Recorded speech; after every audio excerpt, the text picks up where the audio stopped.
Welcome to Dr. Mercola's Cellular Wisdom. Stay informed with quick, easy-to-listen summaries of our latest articles, perfect for when you're on the go. No reading required. Subscribe for free at mercola.com for the latest health insights. What if the source of your chronic pain isn't damage in your back, but a false alarm in your brain? That's what new research is revealing, and it's changing how people are getting real, lasting relief. Welcome to Dr. Mercola's Cellular Wisdom. I'm Ethan Foster, joined by contributor Ilara Sky. Today we examine pain reprocessing therapy, or PRT, and related cognitive behavioral strategies that calm your nervous system's danger alarm so you can reclaim daily life. Chronic pain often isn't a lingering injury. It's a brain-generated false alarm reinforced by the default mode network, the set of regions that hum when your mind drifts into worry or self-protection. When that network stays hyperactive, harmless sensations register as threats, and pain becomes the constant background noise of your day. The Lancet Review on Psychological Treatments explains that therapies like CBT interrupt those fear loops by helping you recognize automatic reactions, bracing, flinching, or catastrophizing, and replace them with calmer, more accurate thoughts. Over time, that mental shift reduces pain intensity and restores function. What's striking is the physical evidence. Functional MRI scans in the JAMA psychiatry trial showed decreased activity in brain regions that amplify fear and threat, alongside stronger communication between sensory areas and executive control centers. In plain terms, the brain learned that everyday movement no longer signals danger. Let's look closer at that study. Researchers enrolled 151 adults, ages 21 to 70, whose back pain averaged a decade in duration. Most had tried medications, injections, or imaging. After 4 weeks of PRT delivered in 8 sessions, pain scores fell to an average of 1.18 on a 10-point scale. Compare that with the placebo group's 2.84 and the usual care group's 3.13. Not only did pain drop dramatically, but benefits persisted for a full year. Participants also slept better, reported less depression and anger, and regained activities they once avoided. Proof that the therapy changed lives, not just numbers. Those improvements hinge on a belief shift, understanding that pain without tissue damage is a protective brain signal that misfires. When you no longer fear each twinge, your nervous system can stand down. That's why education plus guided exposure to movement is more potent than masking symptoms. Importantly, relief isn't locked behind a clinic door. The Lancet Review notes that doctors, nurses, and physical therapists can teach CBT techniques, and several CBT or PRT-based apps walk you through exercises at home. The critical ingredients are personalization and consistency, not a one-size-fits-all script. Let's translate the research into action. Step 1. Reframe your pain. If imaging shows no structural damage, tell yourself, this sensation is my brain's false alarm, not evidence of harm.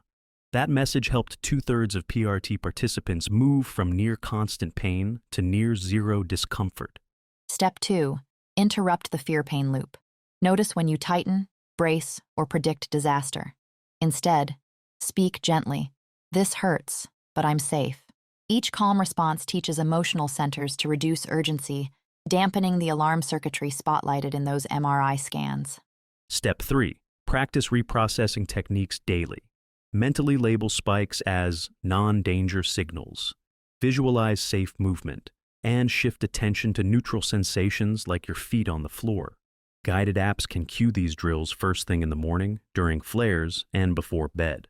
Step 4. Move despite initial discomfort. When pain is brain-generated, avoidance backfires by pairing more actions with threat. Begin with short walks or gentle stretches. Track victories. Each unguarded movement is evidence that your body is capable and safe. Step 5. Log thoughts, triggers, and progress. A simple notebook or app can reveal patterns. Maybe late-night worry spikes symptoms, or gentle morning motion soothes them. Identifying those links gives you data to fine-tune your retraining plan. Let's address common questions. Does therapy truly change brain tissue? Yes. Imaging confirmed reduced activity in pain-amplifying regions and stronger links among areas that regulate emotion and interpret sensation. Proof of structural adaptation, not just subjective relief. Who gains the most? People with chronic pain lacking clear injury, back pain, migraines, even post-cancer pain, often harbor heightened threat responses. By targeting that mechanism, PRT and CBT deliver outsized benefits relative to injections or long-term opioids. How does PRT differ from standard CBT? PRT zeroes in on the belief that pain equals damage, guiding you to reappraise sensations as safe. It pairs that mindset shift with gradual exposure to feared movements, creating a powerful 1-2 punch against the danger alarm. Do you need a psychologist to start? Face-to-face guidance yields robust results, but the Lancet Review emphasizes that self-directed CBT-based apps, educational videos, and supportive clinicians can produce meaningful gains when you engage consistently. Will this approach help severe pain? The JAMA trial enrolled participants averaging 5.31 on a 10-point baseline. After therapy, 2/3 were at 0 or 1.18. That suggests even moderate to severe chronic pain can retreat dramatically when the brain learns safety. Let's recap the 5 at-home actions. Reframe pain as a false alarm, interrupt fearful reactions, practice reprocessing drills daily, reintroduce movement bit by bit, and track beliefs alongside progress. No perfect discipline required. Steady, compassionate practice is enough to nudge neural circuits toward calm. Before we close, remember that patience matters. Nervous systems learn through repetition. Celebrate each small win, and remind yourself that your brain's plasticity, the same trait that amplified pain, also enables recovery. You're replacing outdated software with a safer operating system. Your practical challenge this week: choose one feared but harmless movement. Perhaps bending to tie shoes or lifting a light bag. Do it slowly while repeating, "I'm safe. This is a false alarm." Note your pain before and after, and jot down how your confidence shifts across 7 days. If pain flares, pause, breathe, and remind your brain that sensation doesn't equal harm. Consistency rewrites neural code. By next episode, you may find that once forbidden motion no longer sparks the alarm. Thank you for watching Dr. Mercola's Cellular Wisdom. We'll see you on the next episode. Thanks for watching. Subscribe now and click the notification bell so you never miss an update. See you in the next video.